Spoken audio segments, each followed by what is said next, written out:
fam, welcome to a new weekly Q&A series here on my channel where myself and Holly will do our very best to answer as many of your questions and queries ahead of the up and coming game week. So welcome Holly, thanks for joining me. Thank you for having me. I think this is the first time we've collaborated on your channel, so hopefully the first of many, and interesting FPL week to get started with. Absolutely, it's been a mad one, hasn't it? We've had the Haaland injury, Foden rotated, Tony getting suspended. So lots of people feeling a bit lost at the moment for sure. Yeah, so obviously a Haaland owner, and I've got Ivan Toney as well. So he's now suspended for the next game, and I've already made my transfer to get him out for game week 15. So always makes me nervous when I've gone early on a transfer on a Saturday night, but had to be done. See, I didn't go along with you on Saturday night because I was a bit like, oh, wait it out. I'll see some Champions League games and, you know, I'll think about my Tony replacement and then decide. And then I've seen that he went up in price, and then he was going up in price again Sunday night, and I was like, oh, yeah, I'm joining now. I'm not going to take another one. Like, literally, I'm okay paying 0.1 for him, but I'm not paying 0.2. That was like my limit. I was like, no, I'm not having it. Yeah. Cool. It's so annoying when you have to go early because there's so much that can go wrong. But I feel like my team value has been shocking all season as well. I'm at 102.3 now, which doesn't seem too bad, but before I wildcarded, I was at 100 million for like the first 7-8 game weeks of the season. Yeah, that's it's not too bad like what you're at now, but definitely 100 mil seems quite low. So cool. Okay, well, we'll get into people's questions on Twitter. So hopefully you guys can still see and hear us now. We will iron out all these kinks. Obviously the first show, there's a few things here to be ironed out, but do make sure you get any questions if we can get around to them, because we got quite a lot, didn't we, Holly, already on Twitter, so we will do our best to get through those. But if you've got a few more questions, pop them in the chat, and also you can pop them to myself or Holly on the thread on Twitter. And yeah, we'll do our best to answer it. Okay, so our first questions then.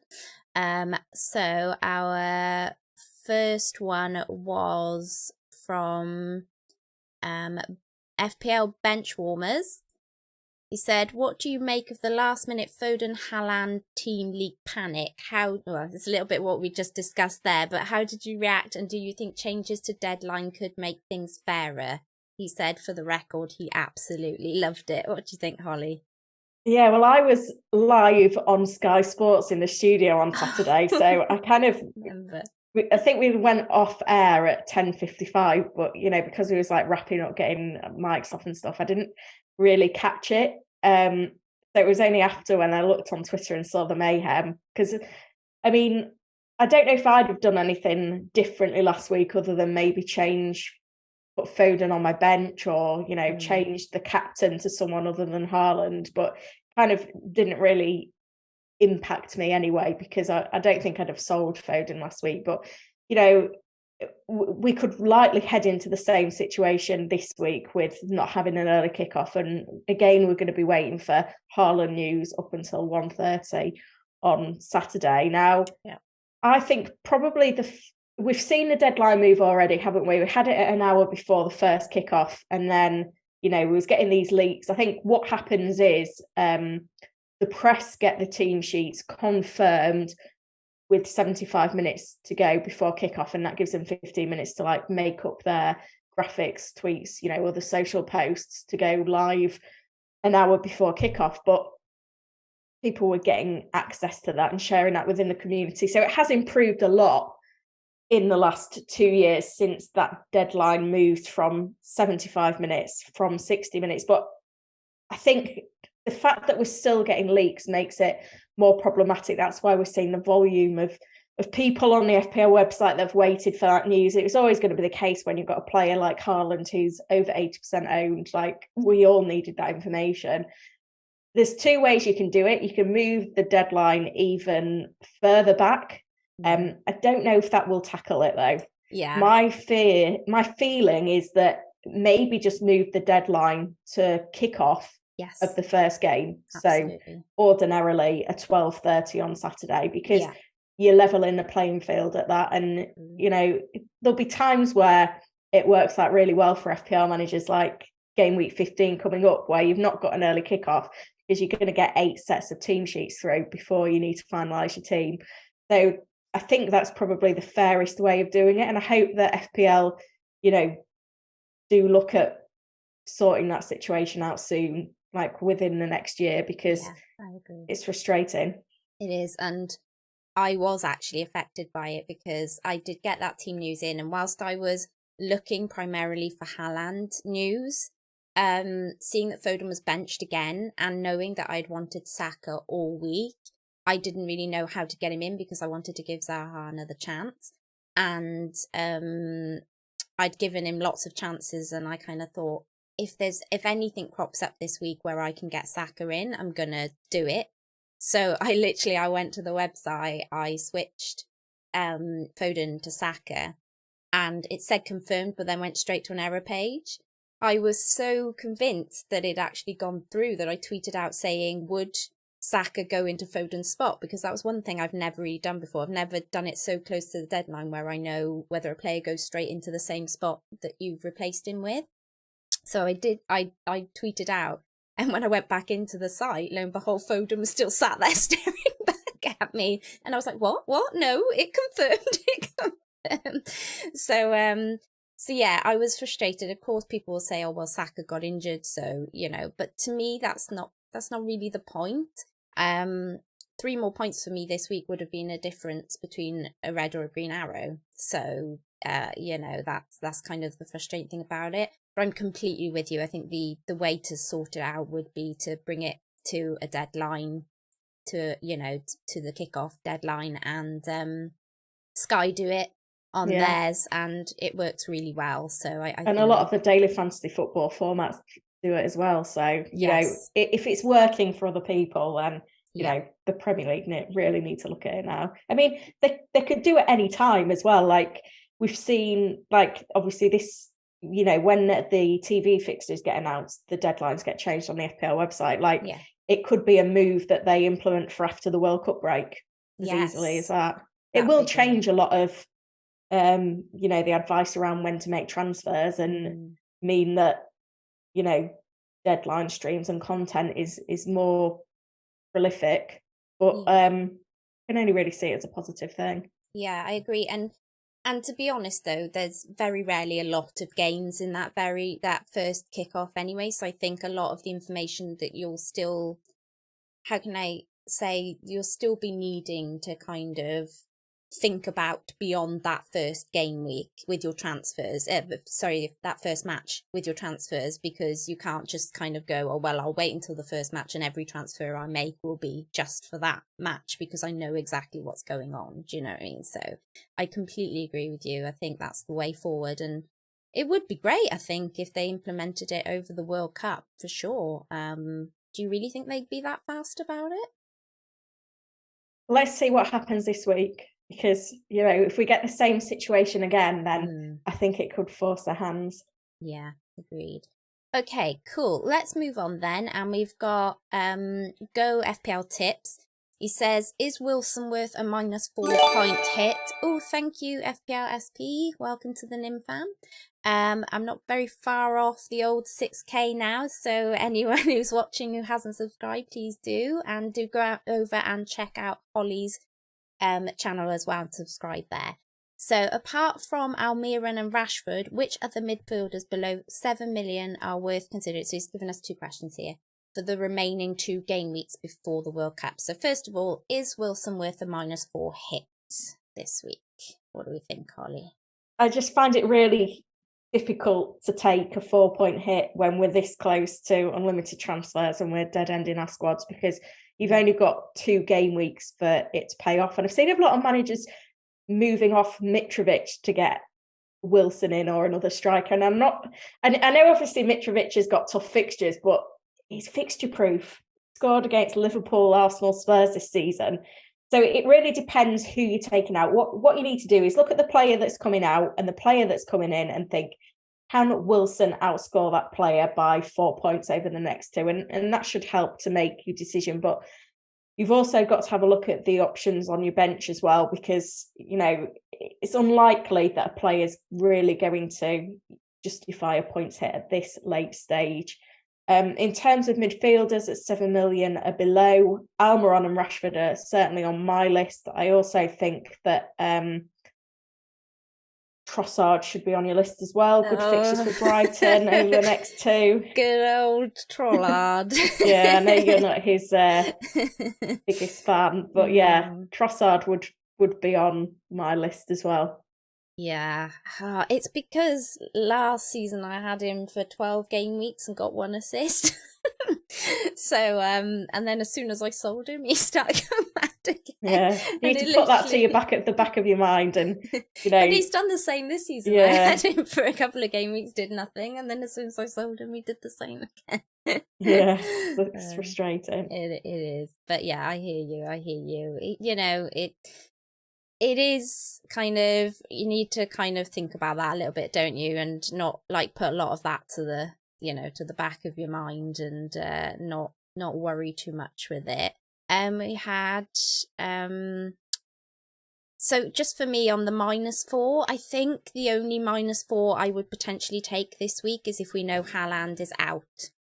So if we know Haaland is out, then I'm pretty happy to consider taking a -4 to move him on. But Pep is suggesting that he's going to be fine. We don't know that he's going to be fine, but he is suggesting that he's going to be fine. So, again, there's that whole late information thing going on, and let's hope that, that we kind of get some more, but not end up in a bit of a crash, because trying to make a Haaland transfer out with all that chaos will be even worse. Yeah, and you'll end up captaining whoever replaces him because there's not been time to move the armband. Well, that was the kind of thing I think that slowed me down last week, was because I first of all switched my captaincy to Salah. And so, of course, then by the time I got around to making the transfer, everyone was trying to do exactly the same thing. And that's when the site crashed. So, yeah, I would do the captaincy first. Yes. And then worry about the transfer. Okay, so we did have one under that from Stuart Fallon. He said Trossard and Wilson. Oh, he's saying just Trossard and Wilson's -4. Sorry, he's replying to that. Okay, so next question was from PSB. So this is one I think for a lot of people. Holly, if Haaland is out, who do we captain in game week 15? Now, this is a tough question. I mean, if you're a Kevin De Bruyne owner, then I think it's quite easy to give him the armband. At the end of the day, Man City against Fulham is the standout fixture. Mm-hmm. I mean, if we were to get news that Foden was starting, then I could be tempted to give him the armband. I don't own Kevin De Bruyne, but the only issue I find with that is I'm not convinced by how attractive an option Foden is if Haaland isn't in the side. So it's a difficult one. And I think even if I knew that Haaland was in the squad as a substitute, I think I've just captained him as well. So right now, I've got the vice captaincy on Callum Wilson, and I don't think I would captain Foden if Haaland was out, because I just don't think he's as prolific with Haaland not there. I've also got Salah, who, you know, delivered again in the Champions League this midweek.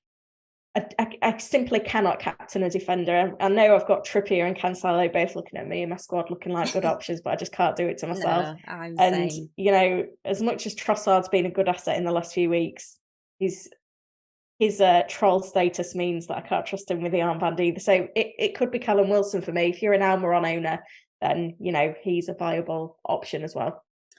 Yeah, so I'm kind of with you on this. I would, although I think if I absolutely know Foden was starting, I would consider it. I am with you though on the fact that I'm not sure how prolific he'll be with Haaland out, but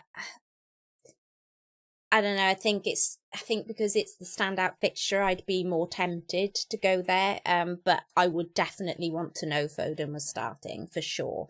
Otherwise, I think I'm with you. I think I would take the punt on Wilson, which just fills my mind with madness considering the love-hate relationship I have with that guy. So much so that when you become a member, you get access to some little kind of pictures. Here you go in the chat, and I have a Wilson right emoji for my chat members because I've definitely had a kind of up and down relationship with him. He's done brilliant for me and also done terribly for me, and yeah, it's going to be a fun ride having him back in my team. He's definitely not on the Trollard naughty step, that's for sure, not yet anyway. But we need to alter our thinking a little bit as well, because Newcastle United at the moment are a top 4 team, and Agreed. I think 3 of the last 6 games they've managed to score at least 4 goals. And, you know, Wilson, the striker on penalties, he is the equivalent of a Kane or Salah at the moment in terms of, you know, the club he's playing for, the form of the club, and, you know, what he can deliver. Yeah, would you consider an Almiron as a captain if you had him in? I mean, I've got less faith in Almiron than Wilson, because Wilson's had good seasons in FPL before, whereas this is Almiron's breakthrough, which means that I'm not as convinced that his returns are sustainable. But in terms of the shots on goal that he's having, the underlying numbers suggest that he can keep it going. And, you know, maybe. I mean, he's got more upside, hasn't he, as a midfielder in terms of the points he can accumulate. But at 28, would we expect him now to be peaking in his career? But that could be just a reflection on how good Newcastle are this season. Yeah, 7 goals and 1 assist. Just mad. He's ticking along nicely. I think he may well be my my Zaha replacement if we don't get any madness going on at deadline. Because obviously if there's madness at deadline, I'll deal with that. But at the moment, my second transfer will probably be Zaha to Almiron, although I am considering Rashford. So yeah, I'm thinking on that one. Hey Focal, welcome to the chat, and just a quick shout out to a few others. FPL Zaha, FPL Diamond, welcome. Dizzy Dory, John Tyner, hi, see a few regulars in. Thanks guys, thanks for joining us. Okay, so our next one was from Kerry Jones, a fellow Welshie. Who's your top 3 predicted highest scoring players in each position for the next 2 weeks? Oof, that's a tough one. Yeah. Just chucking that one out there, Kerry, making us work. Each position. Well, obviously, if Haaland plays, then he would be there for like the forwards, surely. Yeah. Sure. But I don't know if Holly you agree, but probably Wilson if you know, if there's a bit of mixture on Haaland, he'd kind of be my next one down for the forwards potentially. Yeah, does have Chelsea next though. I don't mind a punt on Calvert-Lewin, just because of, you know, Everton I think are top of the fixture ticker for the next 2, and then we've also got to bear in mind that he's trying to get in the World Cup squad. I mean, it's unlikely given his fitness, but he was, you know, the deputy striker for, you know, the Euros last time around for England. So there's potential there for him. And let's not forget Harry Kane either. You know, Liverpool, you look at that fixture and think it's a tough fixture, but Liverpool's current form defensively, it's not a tough fixture, especially when Kane's basically scoring in every game at the moment. I know there's a big chance that Son now misses out because of the head injury he sustained last night in Champions League. But, you know, I can still see Kane getting a decent score. And it's Leeds at home in game week 16 for him as well. So, yeah, if Haaland was out, would you go lower or would you be tempted to go straight to Kane?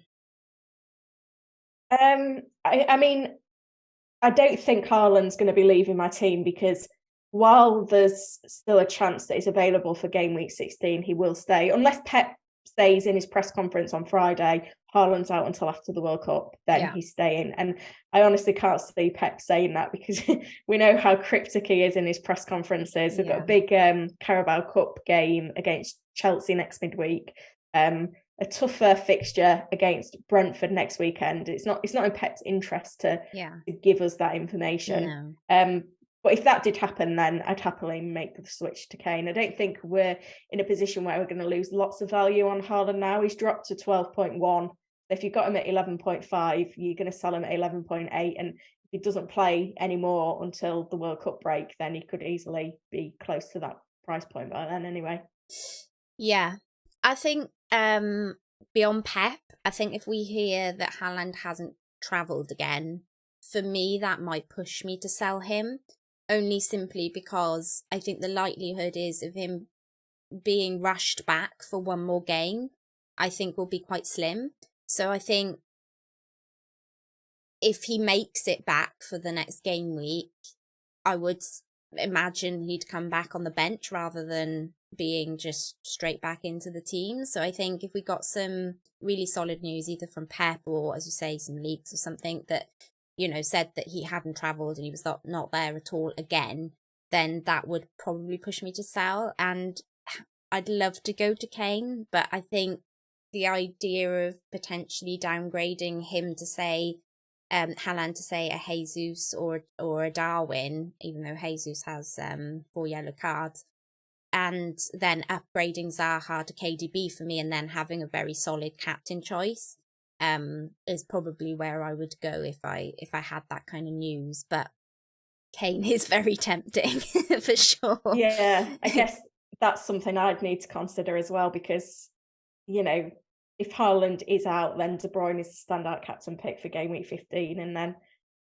But I mean, I've already made a transfer this week, so there's no way I'm going to be taking a -8 to get De Bruyne in. But so did you only have one transfer for your week? Okay, fair enough. Yeah, it'd be a -4 for myself, so it's slightly easier. What about defenders then for the next two? Who are we thinking? I quite like the look of the Manchester United fullbacks. Obviously, I think Dallow's probably the best one, but there is a chance they could miss game week 16 if he picks up a yellow in game week 15. So that's one to keep an eye on. But Luke Shaw's doing pretty well on the opposite flank as well. And then it's those familiar faces, Cancelo and Trippier. Cancelo, brilliant fixtures, Fulham at home, Brentford at home. Pep doesn't need to go all out in the Champions League this midweek because they've basically already topped the group. I think the goal difference is irretrievable for them to be knocked off top spot. And Trippier, Southampton away this week, great fixture. I don't even mind Chelsea at home, given Chelsea's performance last week. And I've seen lots of managers thinking about benching Trippier in more difficult fixtures. Don't do it. I don't think I've done it once yet this season. I'm just too scared to bench him. Yeah, I mean, he's taken more free kicks than any player this season. He's got 3 goals from free kicks in a Newcastle shirt since he's been there this year. And then it's the creativity as well, crosses, corners, indirect free kicks, so many route to points for him. And Newcastle United have been so consistent defensively. I can see some big things from him as well. And 62.3% owned. If he does anything at all, that's gonna, because people will play him. It will hurt your rank, if you haven't started him. Okay, goalkeepers then. What are we thinking on our goalkeepers for the next two? Bit of a. I've got Pickford, so I know we have Everton the top of the kind of. Yeah, I was going to say Pickford. But I mean, Edison, he's probably not someone that we're going to pick, but he's looking good as well. What about Dean Henderson as well? Brentford at home, Crystal Palace at home. Yeah, I was going to say Henderson looking good next 2 fixtures. Obviously, the Arsenal game was a bit of an outlier, but 2 clean sheets in fixtures before that. Home game, you've got to back Forest, and he's another player that's trying to get a place on the plane to Qatar.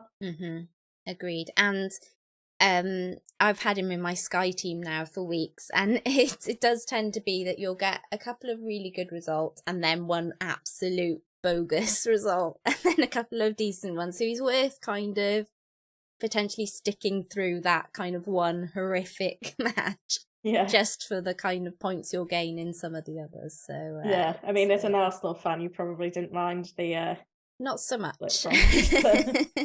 No, Reece Nelson though, wow, he came out of nowhere.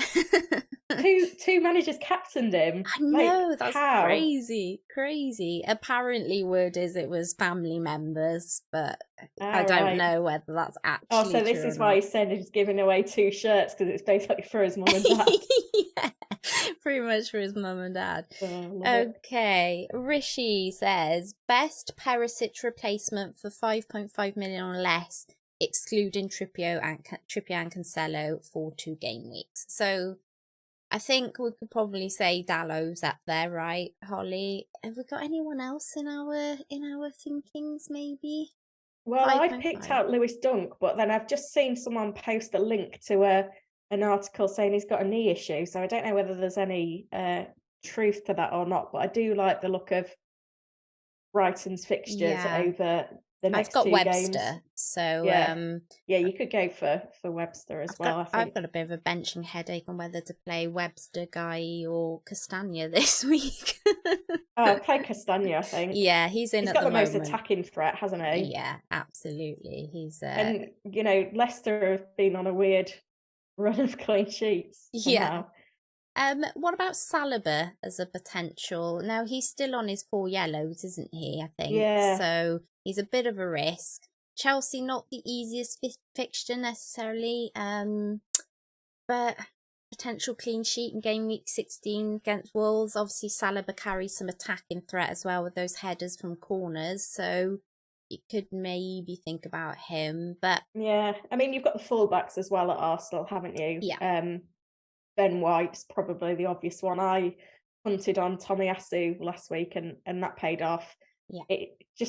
You just need to weigh up what you expect them to get from Chelsea, but then, game week 16 fixture's nice, so. Yeah, absolutely. Cool. And then his second one was worth punting on a Leeds midfielder versus Bournemouth if Saka is out, and which one is the best one? Gotta be Rodrigo, hasn't it? Yeah. I mean, I would wait on Saka news, to be honest, if I were you, because I think he might be okay. I think. Yeah, and even if he's out for the Chelsea game, if there's a chance that he's back for game week 16, you're probably going to want him anyway away at Wolves. And I think if it transpires that Saka is out for the next 2, I'd probably just go for another Arsenal midfielder. Yeah. Yeah, agreed. Odegaard maybe. Could be a potential option. Okay, where were we at? Next one. Vardy Boys said, if you were to get 3 City assets, which options would you prefer? Zaha to Foden or Salah to KDB? Salah to KDB if Haaland is out. But then, to be fair, I think I'd get KDB anyway. I think I'm annoyed because I made the switch a few weeks ago to get Foden in instead of KDB. Yeah, because you dropped Cancelo, right, and you went with the 3. Oh God, I don't like the week that Cancelo got a goal and an assist and a clean sheet. That was the week that I moved Cancelo out to bring in Foden and treble up on Man City attack, and then I dropped KDB when it was the blank for Man City to bring in Salah. So. And they've got Cancelo back in the same move, so I am tripled up on them already. I just feel like De Bruyne is the better pick because he's going to start every game. I think that's the one you've got to go for. Yeah, I think if we know Haaland is okay, and we get some sort of word that Foden is starting, then Zaha to Foden is okay. Zaha's a weaker spot than Salah, isn't he? So well, especially with hopefully Salah being back on it a little bit now. But yeah, I agree. If you want safety of starts, and well, we say that, you know what Pep is like. We could very well say go for KDB, and then he just plays in the Champions League tonight, and then gets rested on the weekend. So you just never know. But hopefully you'd be a bit more better off with KDB for regular starts, because especially seen as Pep is now saying that Foden wasn't starting because of any issue, just because he wanted him not to start, which just feels really quite cool. Okay. Midnight Mule says, do you find it difficult to go against the echo chamber that is FPL Twitter community? Are you affected by the hype? I think I managed to stay out of it because I try and keep off Twitter as much as I can at the weekend, having spent all week on it. Weekend's more for family time for me. So when it comes to a Monday morning, the first thing I do is have a look at the stats from the game week, catch up on the highlights before, making my first video for the week. So I've kind of formulated my own opinions before I even delve back into FPL Twitter. So I think I can kind of avoid it. But I mean, a lot of the suggested moves that we see on Twitter are there because they are the logical ones. Like, and I know, some managers are always intent on trying to be different, but there's a reason why a collection of people are zoning in on optimal transfers that are the same, because it's probably because they do make the most sense. Yeah, no, I agree. I do find it quite difficult, if I'm honest, because I think for a long while I kind of lost confidence in myself, and so I looked to kind of other managers. Oh, thank you. Welcome, Creme Bannon, to the Nim fam. Yeah, so I think I lost confidence a little bit, and like going to Twitter and seeing kind of these, managers that have done better than you kind of can feel quite influenced by some of the stuff that they suggest. And so I can find it quite difficult. I think the last 2 seasons I've been much better at that. But every now and again, when you have a slight crisis confidence, like confidence crisis, you can kind of go to Twitter and get a bit wrapped up in it. As for the hype, it only really affects me if it's somebody that I really want, I think. I'm not so fussed with it if it's somebody that I'm really not kind of thinking about. But as Holly says, a lot of the time, if there's a hype on Twitter about it, then, it's generally for a decent reason. 9 times out of 10, those players will do well. I didn't go for the Bowen pick. I know a lot of people did. I just didn't feel it, and for me, in that respect, it was a no. But then again, I've gone for Saha, and that was kind of a bit of a hype pick, I suppose. So yeah. FPL Diamond has said in the chat, ladies, Ben Dinnery and other experts have indicated that it takes a minimum of 3 weeks to recover from ligament damage in terms of Haaland. So yeah. It's been a bit weird, this Haaland situation. I'm sure I read somewhere, I don't know if it was yesterday or on Sunday, that the reason he was out of the game last weekend was because of the illness and not because of the foot injury. Agreed. Yeah. And then when he gave his update before tonight's Champions League, he said that Haaland was feeling better, but he wasn't needed because they've already won the group, basically. So I'm intrigued. Yeah. Okay, so Polish Zombie says, best replacement for Saka, Trossard, Almiron, Rashford or Foden. First of all, I think we kind of touched upon this. I think wait and definitely see that Saka is out. I think we may get more of an indication on that on Thursday with the Europa League and see whether he's on the bench or anything like that. But out of those guys, Trossard, Almiron, Rashford or Foden, is there one that you prefer, Holly?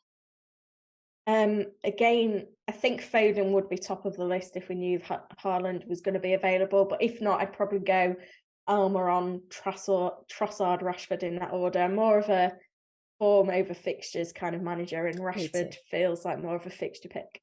Yeah, agree. I actually agree with all of that. So not too much differences there from either of us. Marcus, Champ Elect, has given us his team here.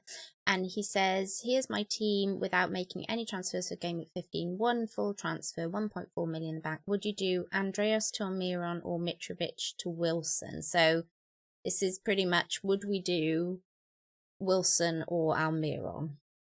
I think I would bring in, I wouldn't lose Mitrovic, so I'd say Andreas to Almiron, but Andreas is the first substitute and Almiron's more of a starter, so it does worry me who he's then going to bench if Almiron's coming in for Andreas, because I wouldn't bench Mitrovic against City.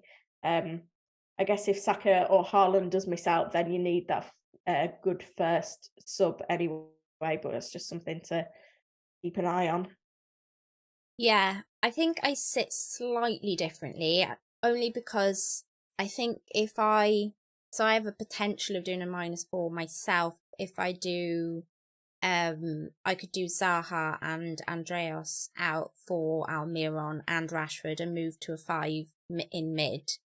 And then I would be dropping Mitrovic against City, because to play those, you know, my 5 midfielders, if Foden is starting, then I would consider benching Mitrovic. Just